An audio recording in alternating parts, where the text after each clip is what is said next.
Alright, boils and ghouls, I know I said the next video will be, like, discussion and stuff, will be on Fulci's Lizard in the Woman's Skin. That's still going to be the next one. This is just going to be short. Spoiler-free for the most part.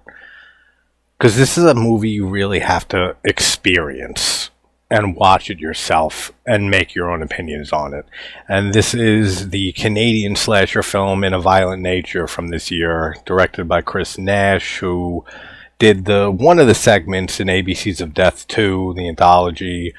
He did some effects work consulting on Psycho Goreman from 2020, and he's done some special effects, and it makes sense, man, with the kills in this movie.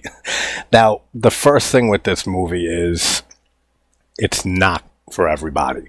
Even if you're a huge slasher fan, which slashers are my favorite subgenre of horror, it worked mostly for me, but this will not work for everybody. This is a very slow-moving film deliberately, and you're following the killer the entire movie. It's not through... we see briefly, if I recall, like just one or two instances where you see your typical point of view, like from the eyes of the killer. But for the most part, you're following around this guy, Johnny, who was a mentally handicapped kid, and these dickheads in the town or whatever played a prank on him and told him to climb up this fire tower and said there's a bunch of toys up there. When he got up there, somebody had a mask on, scared the hell out of him. He fell from the fire tower, and he died. Now there's a locket that has sentimental value to him that was his mother's. And the locket is pretty much keeping Johnny at rest where he died at the fire tower. And then, of course, some group of dumbass kids come camping in the woods, and one of them ends up taking the necklace, the pendant, from where he's at rest, which resurrects Johnny the killer, and he goes on to viciously murder all of these people. Now, the best way I can describe, like, how you're watching this movie, like, from the perspective of the killer, it's all from the perspective of this killer Johnny guy. It's sometimes you get over the shoulder shots, but the best way I can describe it is a third-person open-world game where you can rotate the camera around your character, and even if you've seen videos where people, like, break out of boundaries for video games, and they can take the fixed camera and they can move it wherever they want, that's the best way I could describe it. It's like a third-person open-world game type camera that follows the killer around. The first half hour of this movie, I wasn't sure how I was feeling about it. The cinematography is gorgeous. That's one thing to get out of the way. The cinematography in this movie, it is beautiful. It's shot in the Canadian wilderness. It's very, very pretty. There's a lot of cool, like, mountainous shots and wilderness shots throughout all of this. It's a very beautiful film, which is ironic with how gory the kills are in this movie. Another thing I like about this is there are very deliberate, long one-shot takes. Like, one thing I don't like in a lot of movies, especially modern horror and modern movies in general, is how many cuts there are. They're just cut. Especially in action flicks, you don't know what the fuck's going on because there's so many quick cuts. That's why I have such love and admiration for 70s horror and even some 80s. Like 70s, you had a lot of slow burn movies. This isn't to say that this is a slow burn slasher. It is, but I wouldn't use the word slow burn to describe it. Almost borders on the avant-garde line, in a way. These movies have nothing really similar except being crazy and avant-garde-ish and outside the box, but reminded me in that aspect of Jodorowsky's Santa Sangre from 1990. Now, yeah, that movie has a lot more going on, and there's a lot of crazy shit happening, and you don't even know what it means. To this day, I don't understand that movie fully. That's where the similarities end. That they're just not your typical movies. This is not your typical slasher film. The look of Johnny, the killer, he wears this mask the whole time, which I'm assuming is the mask that the guy decades prior scared him when he was a kid, and he fell and died from the fire tower. That looks really cool. His whole look looks really good. And then you see him without his mask at a point in this movie. And all the effects look good there too. But the biggest positive of this movie is the kills. And in a way, this reminds me of The Mutilator from '84, which is a favorite slasher of mine, strictly because of the kills.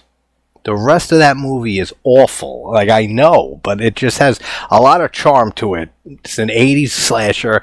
There's a lot of charm, and the kills being as great as they are make up for all the terrible acting and everything else in that film. This is similar, except only in the kills department. And this is pretty much the only thing I can really praise about this movie, is the kills. I quite enjoyed this movie, and I liked the very different take on a slasher film that we get here. I feel like the first half hour, though, is a little too slow. It's a little too slow. There's definitely pacing issues throughout this movie, and it's only an hour and a half movie. But once we get to a certain kill, and this is why I avoid reviews and trailers and any type of discussions really on any new release. Because, yeah, this kill is absolutely fantastic. Like, I've never seen a kill like this in a slasher film ever. And I will describe the kill in a minute or so after spoiler-free stuff here ends. But once it hits that point, then it keeps at that same pace, and we get more just great kills after great kills. And we have the great Lauren Marie Taylor in the last 15 minutes or so of this movie, who I had the pleasure of having on the channel a while back and Talking Friday. I actually talked to her a few weeks ago and asked her if she'd want to come on again and talk about this film. And she said she's down, so maybe we'll get Lauren back on. Great seeing her. Overall, like I said, this is going to be a very divisive movie. Like, I know it's coming to Shudder at some point. It's going to be very, very divisive, even in the slasher lover community. Like, slasher fans are not going to like this film outside of the kills. Like, I think anyone who's a slasher fan and a gorehound is going to absolutely love the effects work and the kills in this movie.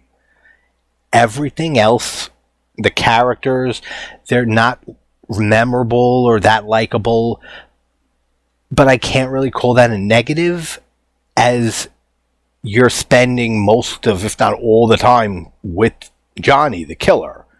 So you're just seeing it from his point of view, and the character development doesn't really matter as much as any other movie, basically, if that makes any sense. But do I recommend it? Absolutely. Like, check it out.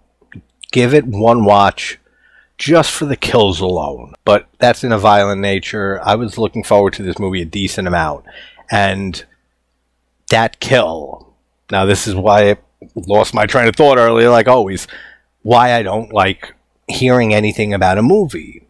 Because I knew from multiple friends that there was one specific kill in this movie that's just insanely over the top.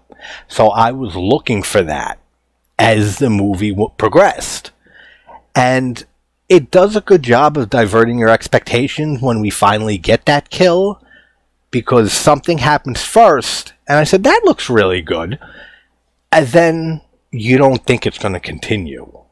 And then once it did, I said, this is the kill that everyone's talking about. And then it fully played out.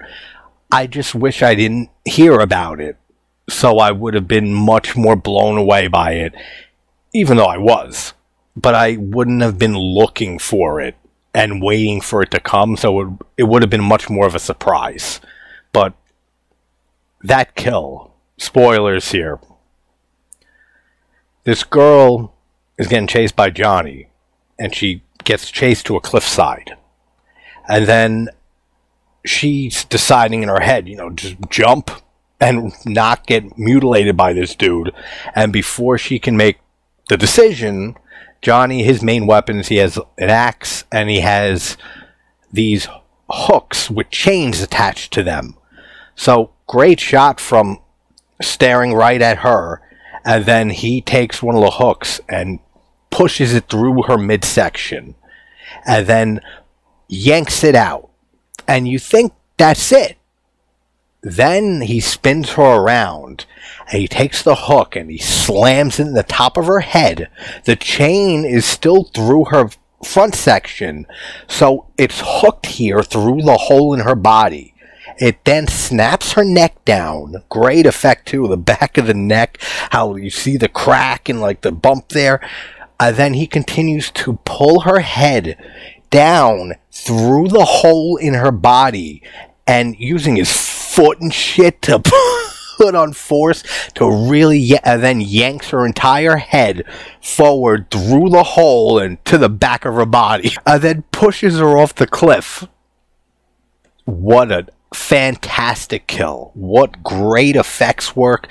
That blew me away.